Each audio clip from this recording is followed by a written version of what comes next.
We really didn't want the situation to end the way it did. We didn't want to have any loss of life. But this gentleman have had every opportunity based on the instructions that were given to him to just surrender peacefully. And if he had tried to do so, he would have been able to come out without being killed? Oh, certainly, ma'am. You saw what happened up in Spalding a couple of months ago. When persons surrender peacefully, then no harm comes to them. Welcome to True Jamaica Buzz, news and entertainment with a buzz.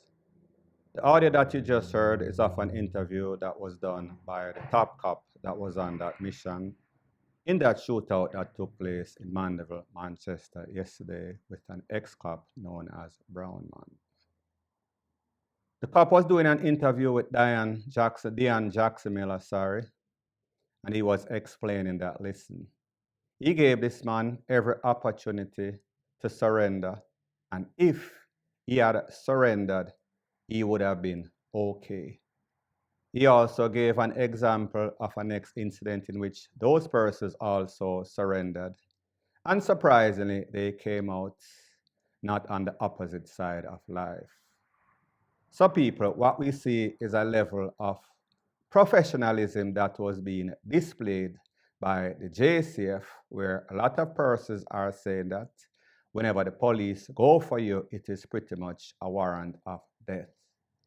Now, people, I have also noticed that in cases where persons actually live, those are usually persons who are ex-soldiers or ex-police.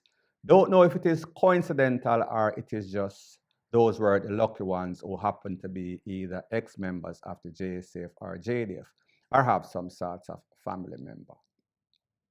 So my point is that kudos to the JSF for actually giving this man the option to live, or he chose the option to lose his life because he decided that he was going to take on the police, take it to the fullest extent, and we saw exactly what took place. He ended up on the shitty side of life. The police also did a next interview in which they explain everything in intricate details. I am going to give you the edited version of that interview that they did, and then I am going to give my piece. Take a listen, take a look. And the police, this joint efforts between the JCF and our counterparts of the military led to them entering the building, conducting the search, and found the suspect injured. He was taken to the hospital, and we learned that he eventually succumbed to his injuries. A multi-caliber Omni hybrid rifle capable of firing all different sorts of ammunition was recovered, as also one Beretta pistol with an extended magazine. We are still counting, but so far over 400, I should say, over 450 assorted rounds were taken from the premises. Our investigation continues. So people, you heard exactly what took place, and you saw the caliber of rifle that this man was shooting. Question that's supposed to come to mind if you're a well-thinking person is, where did this man get this tool from? How did he have access to this tool? Because obviously, if he's a deportee, and he must have been deported for some serious crimes, that means that he would not qualify to have any sort of tool, was ammunition. In the amount of ammunition, 400 and something like they said, maybe 500. Don't quote me on this. So we see that the police took on a task, and it was a task because this shootout lasted maybe 4 or 5 hours. Again, don't quote me on this. But it took a very long time. And what makes this incident even more dramatic is that it was broadcast in a live and in living color on TikTok, all other social media platforms. So the whole Jamaica was pretty much tied into it. Now, people, what is very disturbing about the whole thing is the motive for this man losing his life and that man getting taken out, meaning the soldier and meaning Eggman. So we hear the police saying that they are not going to give any more information because there's a big investigation going on. They're going to try to get to the bottom of this, to know this person and what drives him, what caused him to be in the company of an assault rifle and so much rounds, meaning stockpiling these rounds. Well, people, I don't know if the JCF made any sorts of posts on their social media to the news, but based on information that I am getting, this man is said to be a very dangerous, dangerous man, as dangerous as it gets. Based on my source that is credible, it is said that this man was robbing banks in Canada from back in the 1990s. He used to drive around with an AK-47, and whenever he saw any sorts of bank, he would then go into that bank, rob the bank, and take for himself. So my point is that he was more than likely deported from Canada. He was more than likely robbing banks in Canada, and that is why he was deported. So a lot of us are going to think that more than likely he was some drug dealer, he was some taker in America. However, like I said, based on information that I am getting, he used to be in Canada. He was a big time bank robber, very dangerous youth from back in the 90s. So therefore, that kind of explains why we see somebody like this that is willing to take on the police, especially if he have military training. So based on information from my sources, it is said that it was when he went on his last robbery, in which he got millions of dollars, Canadian dollars that is. That was when he developed some sorts of mechanical problem with his vehicle. That is how he got busted. This person is telling me that, listen, if the police ever gave him a chance, if he was not locked in that house because of his shooting skills, his military background, then there would be a whole bunch of police losing their lives. Because this man is like a marksman, like I said, based on information he was in the army, it is seeming as if it was the army in Canada. Don't know what type of position he had. So that would kind of explain why he had this assault rifle, a Beretta, and over 400 to 500 rounds. Maybe he was a part of some sorts of bank robbing conspiracy, notable those Brinks trucks that were being robbed a couple of months or years ago. Maybe he was planning, scheming to pull off some sorts of big bank robbery in Jamaica. However, the time did not come. And maybe he got frustrated. So therefore, when this man was arguing with him over the $200 for the egg that was supposed to be $1,200, he said he was going to pay $1,000. Maybe that was his frustration coming out, and he wanted to set an example because of frustration. And this man pretty much pressed the trigger and caused him to explode, literally. Now, what makes this story even more sad and tragic is the fact that somebody actually lost their life over $200, and I'll give you details. So the soldier known as BROWNMAN, the Eggman, known as the Eggman, did not get his name as yet.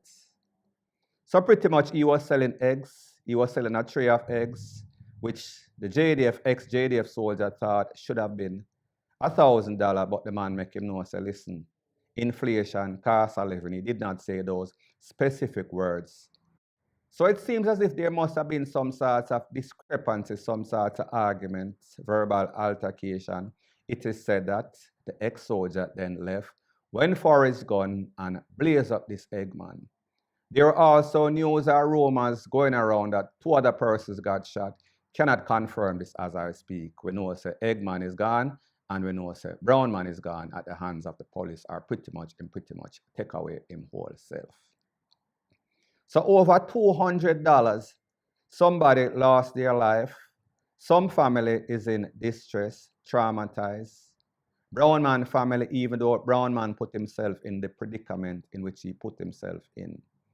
But it was only going to be a matter of time, and I'm going to explain why I say it was going to be a matter of time before BROWNMAN probably flipped the lid and then went off on some sorts of shooting spree. Now, people, why I say that this would have happened sooner or later, because based on information that I am getting, it is said that BROWNMAN was an ex-soldier. Don't know if he went to some sorts of war, but he suffers from what they call PTSD, that is post-traumatic stress disorder. What that means, it is a mental health condition that causes an extreme, stressful, and terrifying event. Either being part of or witnessing it, symptoms may include flashback, nightmares, severe anxiety, and uncontrollable thoughts about this event. So people, that is the explanation, what the experts say. Now people like me say, BROWNMAN was in the army. It is said that he was deported, so like I said before, he shouldn't have had any sort of access to any firearm. But it seems as if he was stockpiling not only firearm, the rifle in which the police explain, one of those rare rifles that fire all sorts of caliber of shots. Stockpiling over 400 to 500 rounds of ammunition. So it seems as if he was preparing for war. It seems as if he knew within himself that something was going to transpire that would have kicked him off. And it seems as if that $200, extra $200 for that egg that he thought was supposed to be $1,000 was now $1,200, and that ticked him off. So people, like you see, it is what we call the straw that broke the camel's back.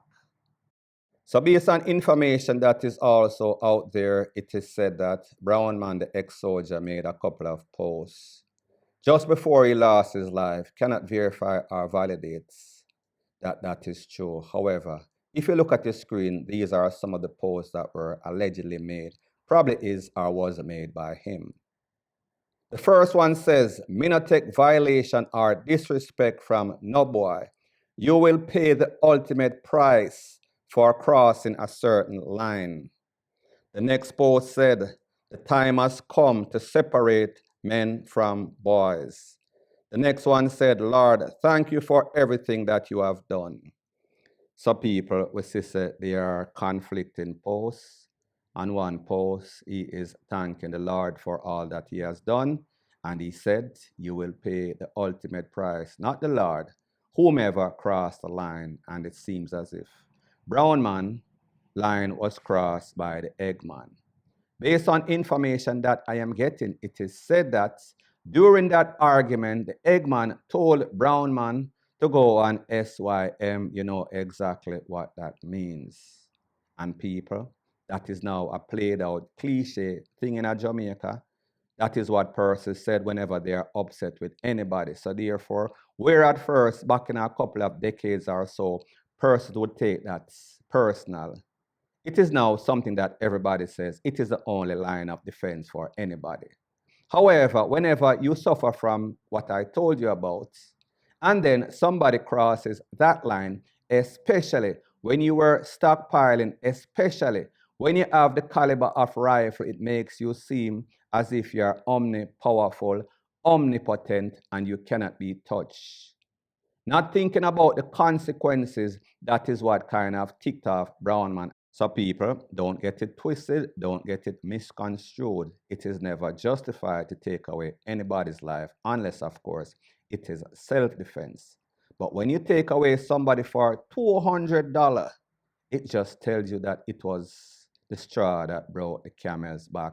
It was only inevitable. It is only unfortunate that Eggman was that trigger that kind of ticked off BROWNMAN.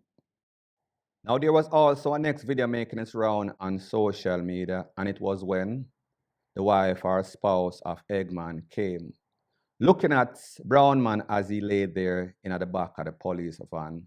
Looked like he was about gone or he was about to go. He eventually lost his life or was pronounced officially at the hospital. Take a listen, take a look, and then I'll give my piece.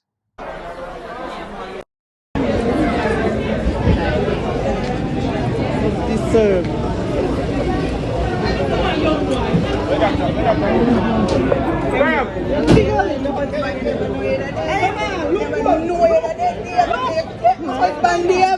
After you tell my husband for me, dear, but you never know that deal.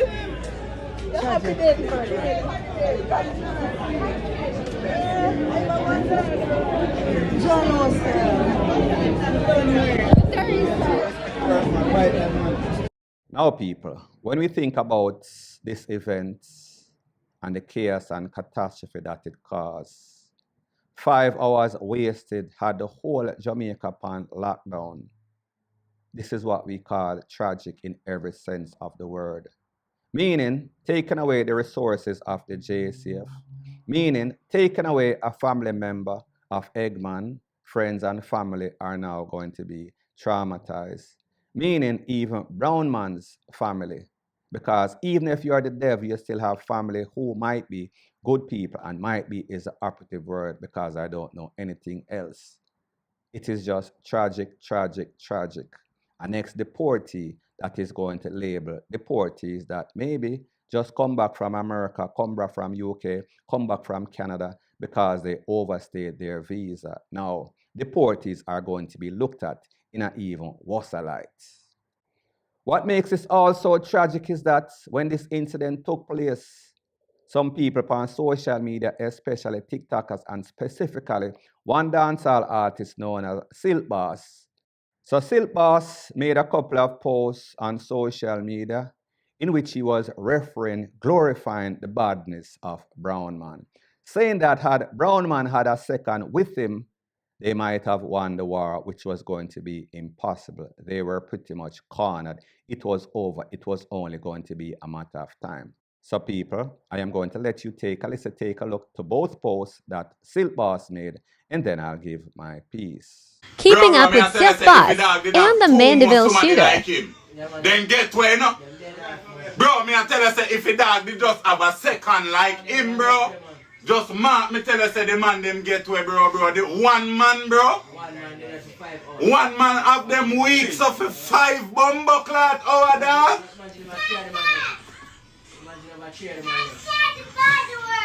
All right, auntie. You know? One man in a mad. I don't like say a 2 in a 1 man, so imagine if the dog did have all a second in that house there with it. The dog them clear them way and gone, bro. Yeah, they made have mad like him, man. Bro, if If the dog did have one another second with mad like him, Mark, me tell you, say the man didn't get Enough man with a surrender dog, but him just say, oh, you know what? Yeah, dog. But the dog realize yeah, him alone, bro. And them out there, so for them shot can't done, you know, cause them come with armory and every blood clot, you know, my dog. If I put it this, me, my god, head chip, mother murder, somebody for a egg patcher. Me alone, them, 30 of them. And I like to take off of the roof till it dead. Oh, Lord. Everybody I got it. Oh, Lord. 16 busting it. 7.62 makes quality jump fence. So I say, I'm gonna walk over you are dead. I shoot out like BROWNMAN. 6 for the feed, total. Now, people, there's a thing that is called timing is everything. And sometimes people think as if they see an opportunity and they can jump at that opportunity and ride the wave. Well, this was a wave that this man was surfing on, meaning Silk Boss, that would backfire. Because based on the comments that I saw on social media, everybody was saying, how could you actually glorify somebody getting a shootout with the police after taking away an innocent man, even if that man sent you up under your mother? And then you went to the studio and you made a song, and then you have the rest of your cronies jumping up and down as if you're doing something good. So therefore, it was the blind leading the blind. Just so that you can ride the wave, just so you think that this was a trending topic. So therefore, if you make some sorts of song or make some sorts of post, it would have trended. Well, people, in this case, it backfired, just like it did as it pertains to BROWNMAN. Point blank and period.